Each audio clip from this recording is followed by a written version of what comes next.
The Daily Code Snippet. Although you will probably not use lossless compression formats for the web because of their size, it is useful to be aware of these as well.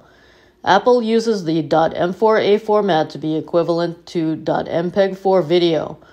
M4A is lossless with decent quality in a smaller file size.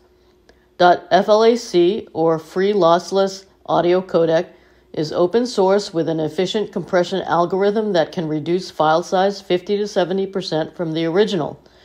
Audiophiles use this format to store their music collection in a high-quality format. The open-source format makes it compatible with many devices and programs.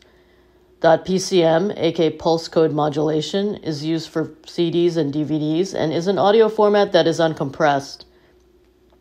.WAV stands for Waveform Audio File Format, is a wrapper format for .PCM to make it more compatible for Windows computers. Similarly, .AIFF, aka Audio Interchange File Format, is a wrapper format for .PCM but for use for Mac computers. These are uncompressed formats. So just to reiterate, you choose the right audio format depending on what you are planning to do with your audio.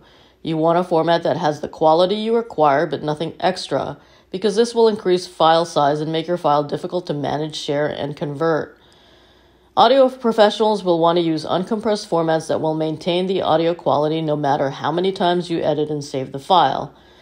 Export a compressed format that may be lossy for distribution but retain your original uncompressed file. Audiophiles will want to maintain their collections in a lossless format that uses less space than uncompressed formats but still maintains the quality of the original recording. Presented by Designers Learn Code.